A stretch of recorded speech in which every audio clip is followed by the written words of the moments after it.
তারপরেও যদি তাদেরকে লিমিট করে দেন আপনারা, আমি জানি যে টিচার আমার চেয়ে ভালো বলতে পারবে এই বিষয়ে, তারপরেই বলবো যে আচ্ছা তারা খেলুক, তারা মোবাইল দেখুক, খেলুক মোবাইলে, কিন্তু অন্য কিছু করুক, একটা লিমিটেশনের মধ্যে রাখেন যে না 2 ঘন্টা তুমি পড়াশোনা করে, খেলাধুলা করে কিংবা ব্যায়াম করে তারপরে তুমি এটা করতে পারবে। এই কন্ট্রোল না করলে আমাদের বাচ্চারা কিন্তু, আমাদের জাতির ভবিষ্যৎ কিন্তু নষ্ট হয়ে যাচ্ছে।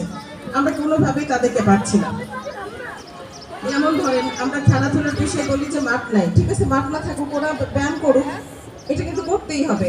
আজকে দেখেন আমি আমার জায়গা থেকে আমি তাদেরকে বলতে চেয়েছিলাম যে আমি কিন্তু কখনোই আমি রাত জাগি না, পড়াশোনা করেছি, আমি 4টা ফার্স্ট ক্লাস পাওয়া মেয়ে, আমি ইউনিভার্সিটি, আমার এগ্রিকালচার ইউনিভার্সিটি থেকে এসেছি, আমি জবে ঢুকেছি, তারপরেও কিন্তু আমি রাত জাগি না। রাত কিরকম জাগি না, আমাকে নামাজের চিন্তা করতে হয়। আমি জানি যে আমাদের এখানে অভিভাবকরা যারা আছে তারাও ঠিক এরকমই বলবে যে 10:30 থেকে 11টার মধ্যে যদি ঘুমাতে যান আপনি সারা জীবন এই এই ইয়েটাই যদি রক্ষা করেন, এই ট্রেন্সটাকে, তাহলে আপনি কিন্তু কখনোই ওই যে ঘুমের সমস্যা, তারপর আপনাদের স্বাস্থ্যগত সমস্যা, সব কিছু থেকে কিন্তু আপনি ভালো থাকবেন।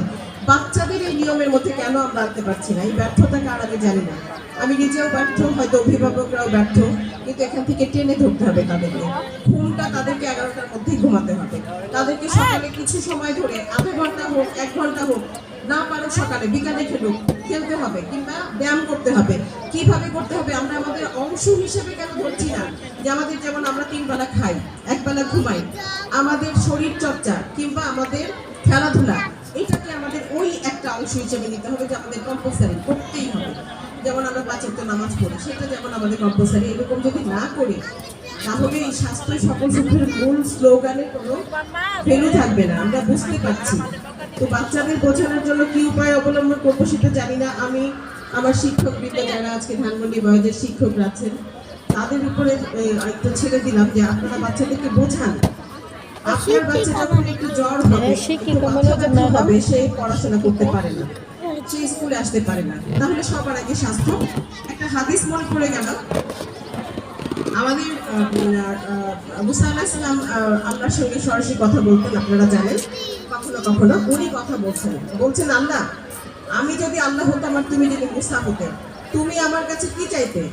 তো আল্লাহ বলছে এটা তো হতেই পারে না, তুমি আমাকে প্রথমে এই প্রশ্নটাতেই তোমার করা ঠিক না। কিন্তু মুসা খুবই জেদি একটা ইয়ে ছিলেন আমাদের নবী, উনি বলছেন না আল্লাহ, তোমাকে বলতে হবে যে আমি যদি আল্লাহ হতাম আর তুমি যদি মুসা হতে, তুমি আমার কাছে কি চাইতে? তখন কিন্তু আল্লাহ তাআলা বলেছিল যে আমি সুস্থতা চাইতাম। বাচ্চারা তোমরা কি শুনতে পেয়েছো?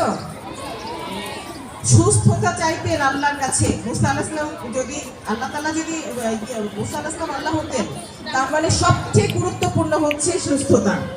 তুমি সুস্থ না থাকলে তোমার স্কুল আসতে ইচ্ছা করবে না, তুমি সুস্থ না থাকলে কথা বলতে ইচ্ছে করবে না, তুমি সুস্থ না থাকলে তোমার খেলতেও ভালো লাগবে না।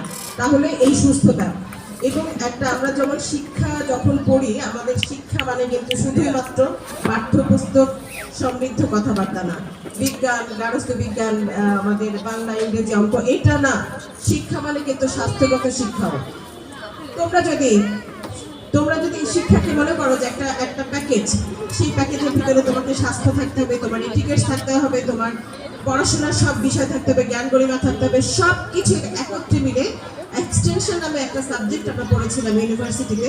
সেখানে শিক্ষার সংজ্ঞাটাই ছিল এরকম যে সেখানে শিক্ষা মানে পুঁথিগত বিদ্যার সাথে তোমাকে সব সচেতনতা থাকতে হবে।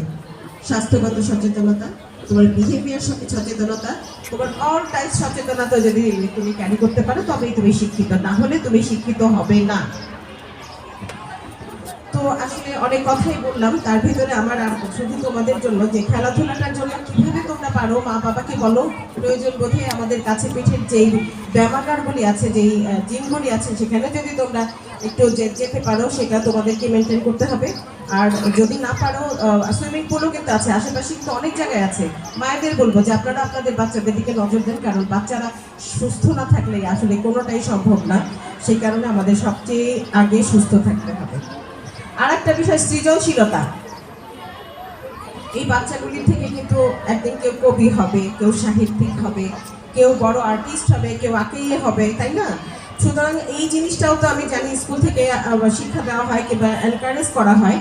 এইটা একটা এমন ব্যাপার যে বাচ্চারা এই মুহূর্তে হয়তো বুঝবে না, যে কেউ একটা জিনিস আঁকতে পারলো, সেটা তার একেবারে নিজস্ব।